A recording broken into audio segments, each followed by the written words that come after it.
these betrayers and reward her defenders. You have all the authority you need to discipline the living and the dead. Will you help to enforce this law? Ask someone younger to shoulder that burden. But I've already posted men at the corpse. Then, what instructions do you have for me? Do not support the cause of those who would break this law. Who but a fool would want to die?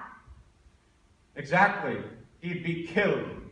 But easy money frequently kills those it eludes.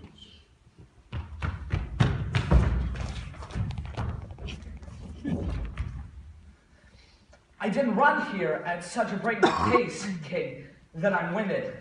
Pausing to think stopped me, wheeled me around, headed me back more than once.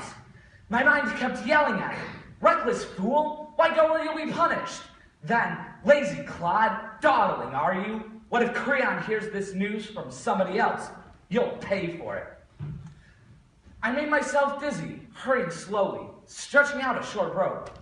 I finally realized I had to come. And if I'm talking annihilation here, I'll still say it, since I'm of the opinion nothing but my own fate can cause me harm.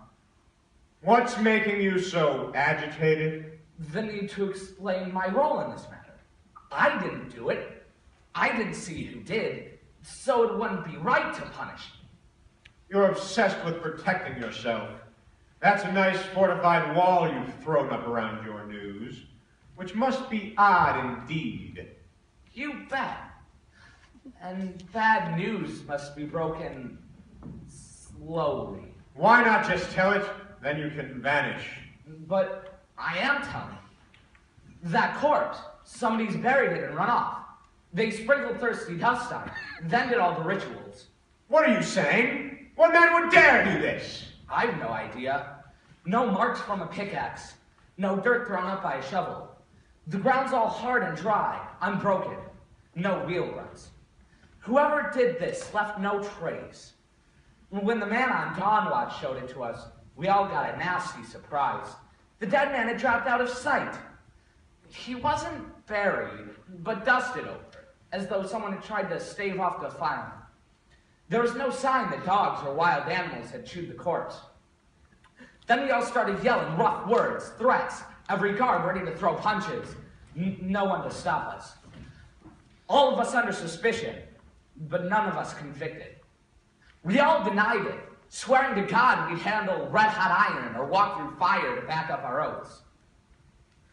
After interrogation got us nowhere, one man spoke up and made us hang our heads toward the ground in terror. We couldn't do what he said, or avoid trouble.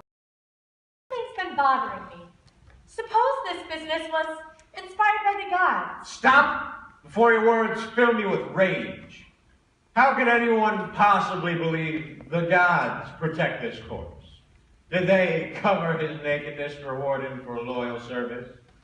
This man who came here to burn down their colonnaded temples and treasuries, to wipe out their country and tear up its laws? Do you think the gods honor rebels?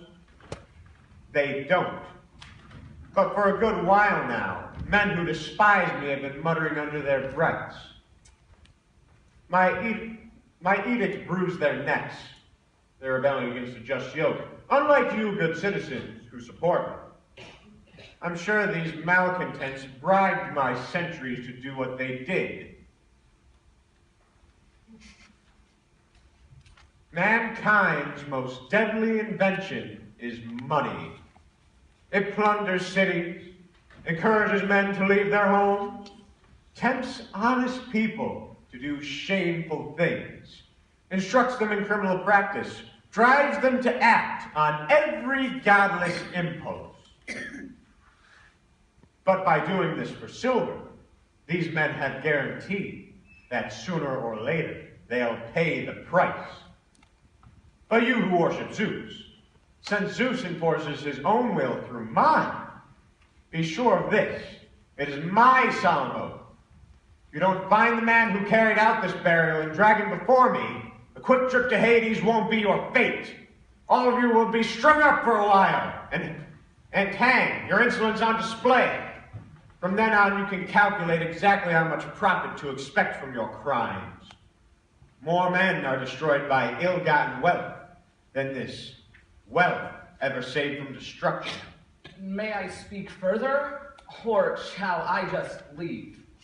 Don't you realize your words pain me? Do your ears ache, or does the pain go deeper? Why does the source of my pain interest you? I only sting your ears. I think you did. Sold your life for some coin. It's a sad thing when a judge gets it wrong. You'll soon be on the wrong end of a judgment yourself. You don't find the man who did this and bring him before me. You'll find your greed buys you nothing but grief. I hope he's caught, but fate will decide that. And you'll never see me coming back here. Now that I've been spared, after everything seems so desperate. He crosses to the far side of white seas blown by winter gales, sailing through a huge waves.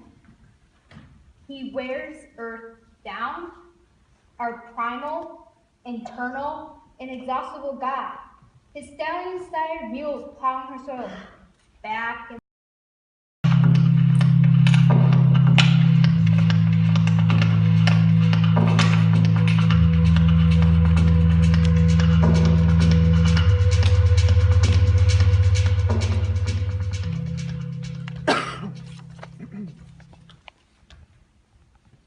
I'm stunned. What's this? A warning from the gods. I know this girl. My arrival so timely? Sir, never promise something won't happen. Second thoughts can make your first one a lie. I vowed I'd never come back here after you tongue-lashed me with those threats. Then came a pleasure like no other, because it's a total surprise, something we hoped for, but though I swore I wouldn't, to bring you the girl we caught sprinkling dust on the dead body. No need to throw dice. This time the good Where was she when captured? covering up the dead body. There you have it. Are you sure of what you just said? No mistake. I saw her bury the man you said no one could bury. How did you see her?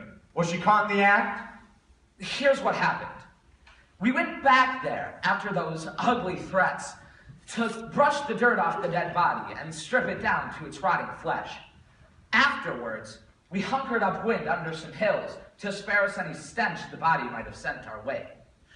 Each man kept alert and kept his neighbor alert by raking him with outbursts of abuse, then yelled a string of curses at those who'd done it. She scooped up powdery dust and, from a graceful bronze urn, poured out 3 cool swallows for the... I swear I did, and I don't deny it.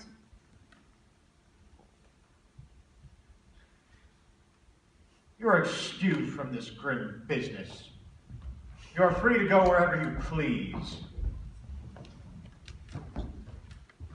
Explain something to me without elaborating.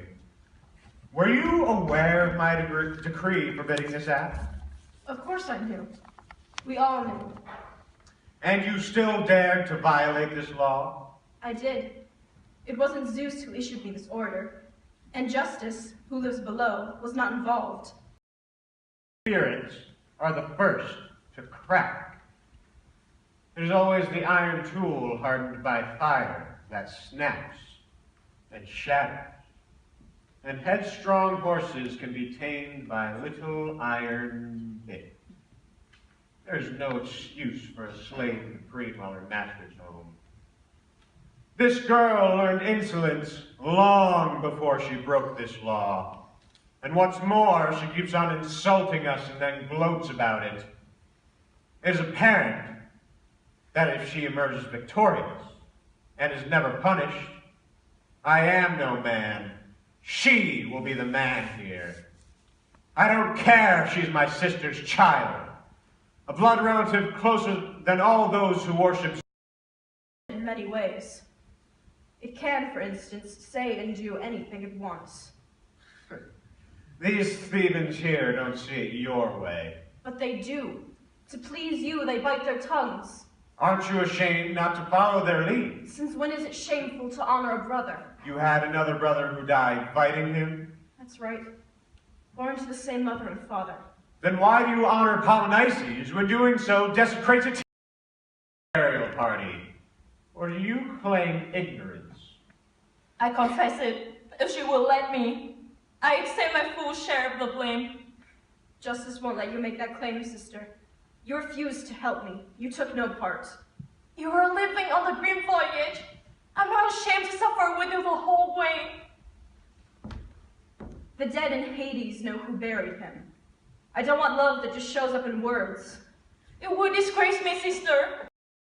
Down by the blood-drenched dust the death gods demand, by reckless talk, by furies in the mind. Oh, Zeus.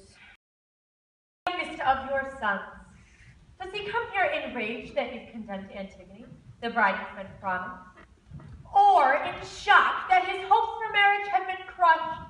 We'll soon have an answer better than any prophets. My son, now that you've heard my formal condemnation of your bride, have you come here to attack your father? Or will I be dear to you still, no matter what I do? I'm yours, Father. Show me a straight path and I'll take it. Couldn't value any marriage more than the advice you've given me. Son, that's exactly how you need to think. Follow your father's orders in all things. It's the reason men pray for loyal sons to be born and raised in their households, so they can harm their father's enemies and show his friend respect to match his own. For if a man produces worthless children, what has he spawned? His grief, his rival's glee. Don't throw away your judgment, son, for the pleasures this woman offers. You'll feel her go ice cold. You'll feel her scorn in the Killed for actions as magnificent as hers. When her own brother died out there in that bloodbath, she kept him from lying out there, fair game for flesh-eating dogs and vultures. Hasn't she earned, they asked, golden honor? Those are the words they whisper in the shadows. There's nothing more I prize, Father, than your well-being. What makes Law. Aphrodite is implacable, plays cruel games with their lives.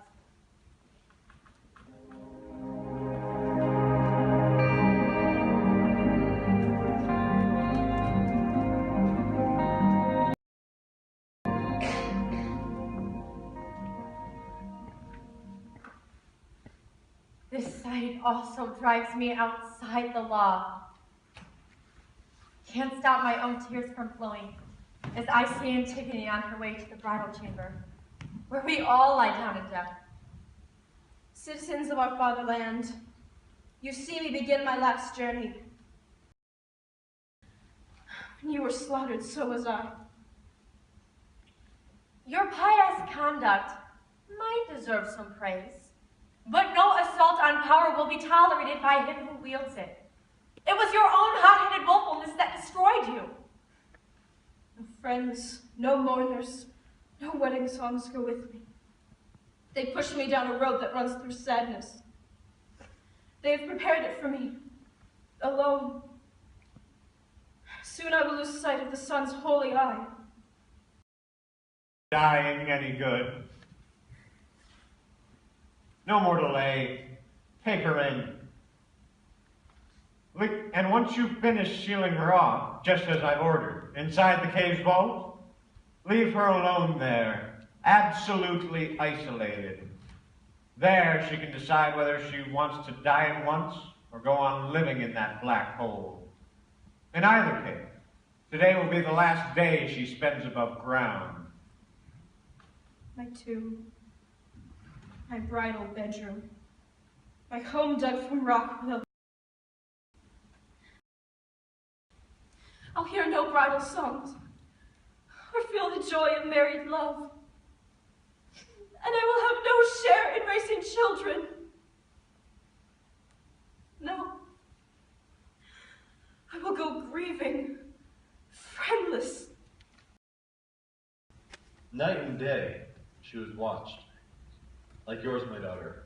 Her family was the great one. The seed of Zeus, which fell on her as cold as rain, she treasured in her womb.